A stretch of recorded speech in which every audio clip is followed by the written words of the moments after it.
Here with more, the author of Never Give an Inch, former Secretary of State Mike Pompeo, and former Director of National Intelligence John Ratcliffe. Thank you both. Secretary of State Pompeo, you wrote about President Xi in your book, which is now a bestseller. You had a lot to say about him, and you found him to be far less personable than other, world dictators like Putin and Kim Jong-un and some others. Tell us what you thought when you met with President Xi. Yeah, Sean, thanks for having me on. He was dead-eyed. He was evil. He never had a nice word. There was no idea that he might possibly compromise, and there was never any idea that he would be telling us the truth, much like they've lied about the Wuhan virus and its ability to transmit from humans to humans, much like they lied about this weather balloon. Xi Jinping was the toughest, evilest guy that I encountered in my entire time, and the most difficult person, and also the most capable. With 1.4 billion people, a big military, space program, this is a serious threat. And if there's one thing you can see from this spy balloon incident, he is testing the United States of America in every dimension. Secretary Pompeo, let me ask you this, because they were saying there were at least 3 incidents where a balloon flew into U.S. territory under President Trump's term in office. Quote, the Wall Street Journal said they were much shorter in duration. They didn't know at the time. It was undetected at the time. One official said much of the information on the flights was pieced together much, much later. Is that even possible? And did you ever hear of any such incident when you were Secretary of State or CIA Director? Well, let's just put that second one to bed. I never heard of anything like this. I never briefed President Trump on anything like this. I never had anybody on my team, and I've talked to several of them over the last couple of days saying, hey, anything you forgot to tell me? Nobody saw a balloon the size of 3 balloons travel across a bunch of our states over 5 days at any time during our administration. As for now, they're changing their story. It's difficult to tell. Now they say there were incursions that were undetected, they've pieced together. Maybe that's possible, but there is an awful lot of explaining to do. And frankly, it's in some ways beside the point. President Biden had an opportunity to protect America in a simple way and chose not to do that.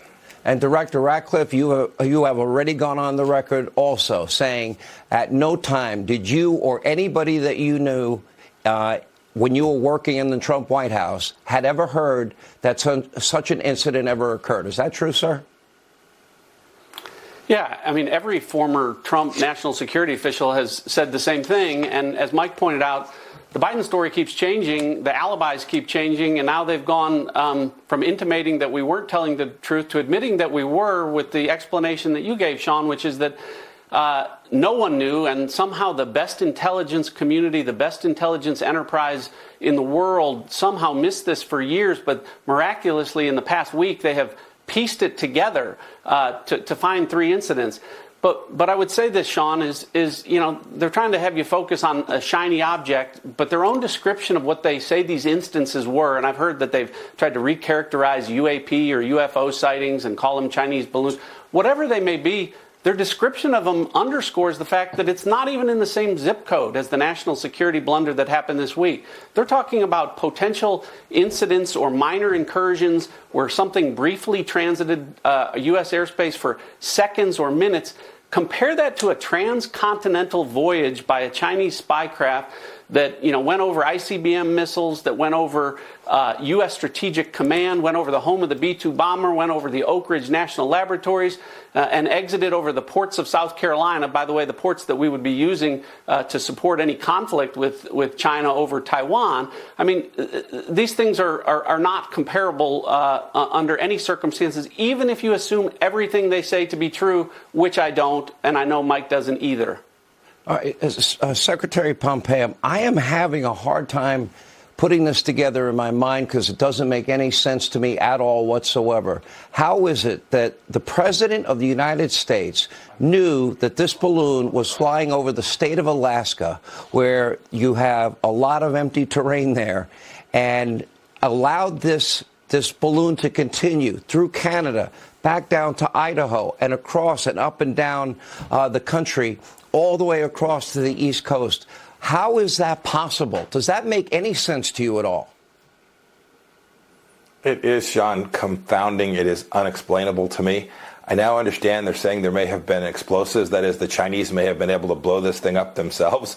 And so imagine that. If you knew that and you still let it go and the Chinese could decide where to drop this thing, I think they didn't understand risk. The risk to the United States was this balloon transiting. Even if they were able to stop some of the signals that were being collected, the fact that the whole world saw America on its back, feckless, watching a Chinese balloon traverse our country, that hurts our geopolitical standing in ways that are, well, they're as devastating as what happened to the 13 Americans who were killed in Afghanistan. Our friends don't trust us, Sean, and our adversaries aren't going to fear us if we allow things like this to happen. It is totally unexplainable. Director Ratcliffe, can you explain why in any way this was not accomplished and this balloon was not taken out of the sky when it was hovering above the Alaska terrain? Why wasn't this taken out immediately once they entered our airspace? No one has given a good explanation for that. In fact, the excuses that they have given have all fallen apart. Obviously, we're all concerned about the safety of Americans, but, we're talking about places like Montana that has, 7 people per square mile. So those things, really make no sense, and there's no credibility to what they're asserting. This is all spin to try and avoid the fact that we just all watched with our own eyes in plain sight a national security blunder where for 4 straight days, 100 consecutive hours, our enemy's spycraft hovered over the United States and all of our sensitive facilities and critical infrastructure, and this administration sat there paralyzed, either afraid to do something or too incompetent to do something about it. Well, don't worry. The media is more focused again on Stormy Daniels. I'm sure that's more important in their minds. Secretary Pompeo, Director Ratcliffe, thank you both. We appreciate your time tonight as we continue. Now,